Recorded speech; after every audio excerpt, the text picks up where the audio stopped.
हम तो we are fortunate enough to get into the list, ठीक है, we can contribute in some way और द अदर।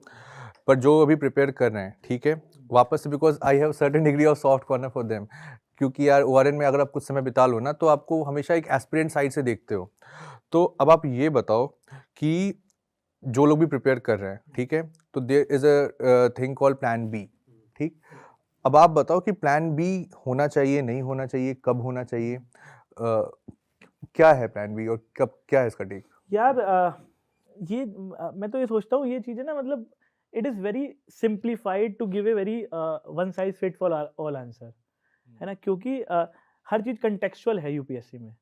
लेट्स से अभी doctor साहब हैं, तो डॉक्टर साहब को do not need to have a plan B, because he इनकी ग्रेजुएशन ही इस तरीके से हुई है कि he already have a plan B. Suppose I am a commerce grad, है ना? और फिर अब मैंने एमकॉम भी कर लिया। So I have a basic tendency to go into corporate sector and to do good in that field, जितनी भी because of the college that I had, या फिर उस तरीके से मैं जा सकता था। But if a person who is coming from a different non technical background, आपको भी पता है इतने आप बड़े हो गए, 21 ईयर्स के बाद एग्जाम देते हो आप, कि किस फील्ड किस डिग्री की कितनी वैल्यू है मार्केट में in terms of monetary rewards और remuneration that it can provide. तो आप उस हिसाब से देखो कि अगर UPSC again it's a again हो भी सकता है, नहीं भी हो सकता। तो आप देखो अगर आपके पास वो डिग्री है, लेट्स से कोई भी नॉर्मल कॉलेज से आपके पास डिग्री है, उसकी मार्केट में क्या वर्थ है? 5 साल बाद उसकी क्या वर्थ रह जाएगी if you put all your hard work in UPSC and if you don't able to crack any other exam. तो उस हिसाब से आप डिसीजन लो।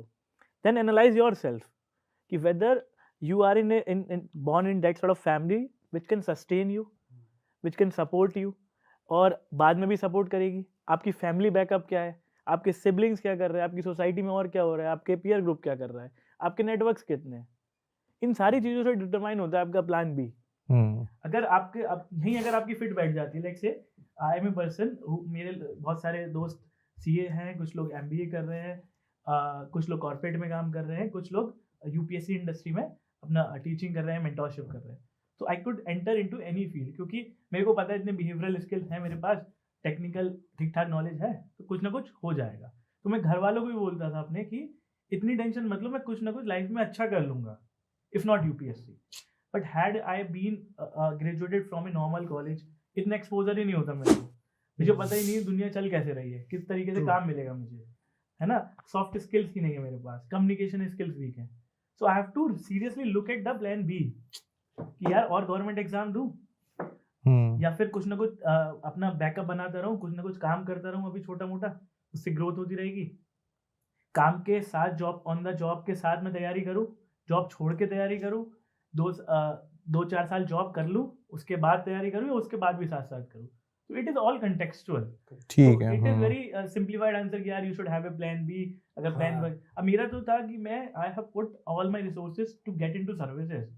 यार मीन्स के बाद you won't believe I have done a very silly things, अगर कोई और सुनेगा तो उसको। मेंस एग्जाम देने के बाद मेंस एग्जाम देने के बाद 22 का आई हैव ऑल्सो जो सीएपीएफ असिस्टेंट कमांडेंट का एग्जाम है, ग्रुप ए जॉब है, अच्छा बहुत अच्छा एग्जाम है, बहुत रेपुटेटेड जॉब है, उसका मैंने वो क्लियर कर लिया था रिटन। तो मेरा वो था फिजिकल।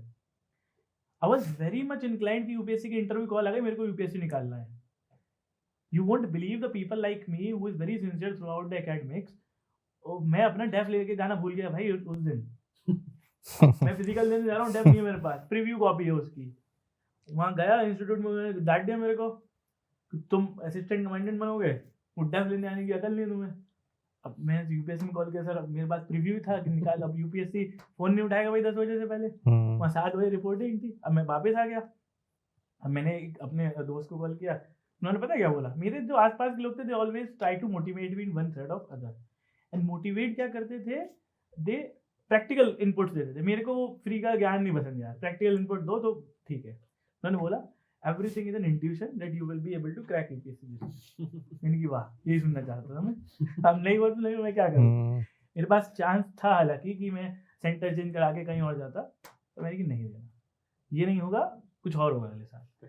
बट क्योंकि मुझे पता था कि मेरा एप्टीट्यूड इस तरीके का नहीं है कि मैं आर्म्ड पैरामिलिट्री फोर्सेस में जाऊँ। अब दे दिया एग्जाम तो है, और कोई एग्जाम होते थे। मेरा रिजल्ट आया था सीएपीएफ असिस्टेंट कमांडेंट का मेंस से 2 दिन पहले, और वो शाम के टाइम आया था। आई वाज स्टडीइंग, और मैंने रात में फ़ोन किया 10 एक बजे करीब घर पे। 10 बजे जनरली हमारे पेरेंट्स सो जाते हैं, तो मैंने कॉल किया, मैंने बोला डैडी उसमें हो गया मेरा एग्जाम, तो कह रहे ठीक है।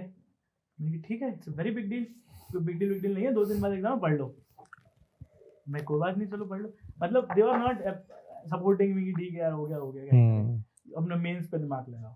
तो उस तरीके का है कि अगर आपको चीज़ें लग रही है कि यार अपना पहले प्लान बी सॉर्ट आउट कर लो, एक जॉब पकड़ लो, उसके बाद चीज़ें करते रहो, तो वो भी अच्छा आइडिया है।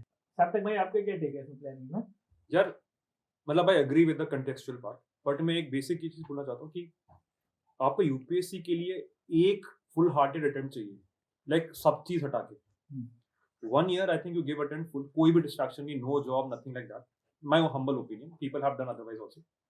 इफ यू डू नॉट, मतलब hopefully you clear that attempt, if you do not clear this attempt, take another job, take another line that you would want to follow, if not UPSC, and फिर what you can do is try to give UPSC along with that. Maybe just prelims से 1-2 महीने पहले you can take a leave, maybe main से पहले 2-3 महीने you can take a leave.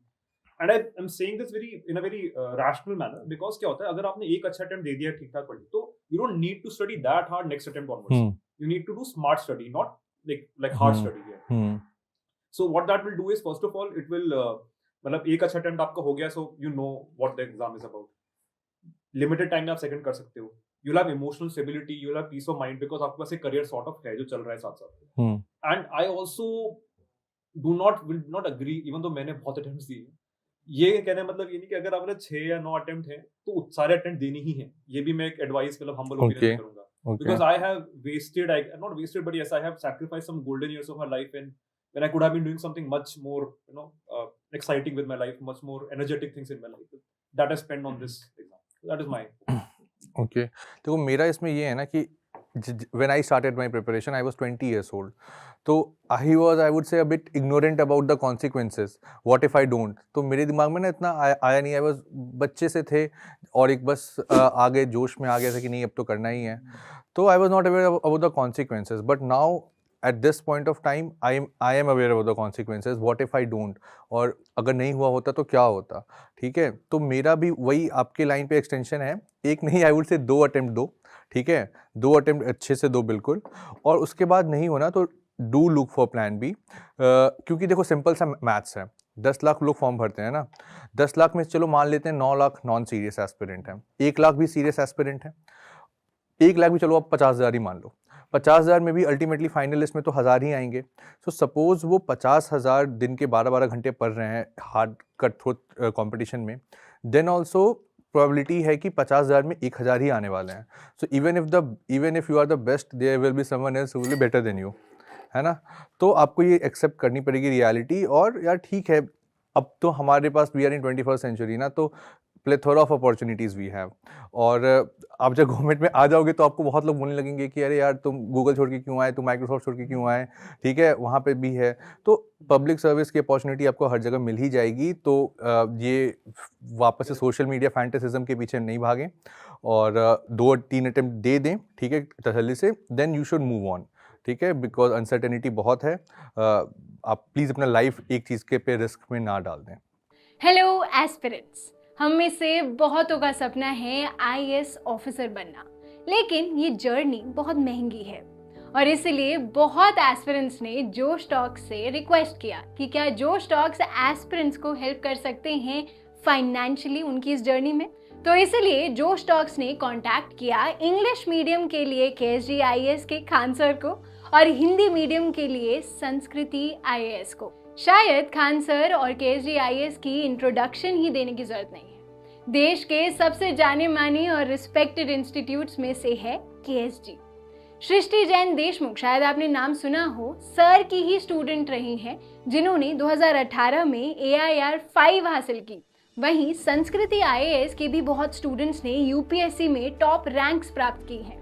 कुछ ही समय में उनके भी बहुत स्टूडेंट्स की टॉक्स रिलीज होने वाली हैं। तो जोश टॉक्स ने केएसजी आईएएस और संस्कृति आईएएस से बात की और उन्हें रिक्वेस्ट किया कि क्या वो जोश की फैमिली के लिए एक बहुत बड़ी स्कॉलरशिप दे सकते हैं। मुझे बहुत खुशी है हम सबके साथ ये बात शेयर करने की कि दोनों ही इंस्टीट्यूट्स मान गए। वो जोश की फैमिली के लिए अपने फाउंडेशन कोर्स पे स्कॉलरशिप प्रोवाइड करेंगे, यानी कि वो क्वालिटी की एजुकेशन जिसकी फीस लाखों में जाती थी, अब हम अफोर्ड कर पाएंगे।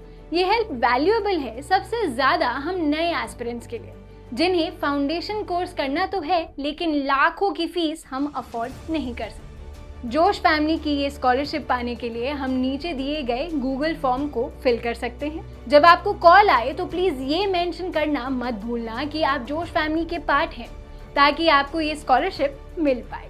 जोश टॉक्स को बहुत गर्व है कि अब एस्पिरेंट्स को जोश सिर्फ कहानियों से नहीं बल्कि असलियत में फाइनेंशियली सपोर्ट कर पा रहा है। जोश टॉक्स का सपना कभी भी सिर्फ टॉक्स बनाना नहीं था। जोश का मानना है कि हम सब में एक काबिलियत है अपनी जिंदगी में कुछ बड़ा हासिल करने की, मगर जिंदगी की कुछ परिस्थितियां हमें अपने अंदर के टैलेंट को बाहर नहीं निकालने देती। लेकिन अब कम से कम हमारी फाइनेंशियल स्थिति हमें अपने IAS बनने के सपने से रोक नहीं सकती। जोश टॉक से एक बड़े भाई या बहन की तरह हर वक्त हम सबको जिंदगी में आगे लेके जाने के प्रयास में लगा रहेगा। आप बस जाके अपना 100% दीजिए, एक भी दिन जाया ना होने दें, बाकी जोश संभाल लेगा। जय हिंद।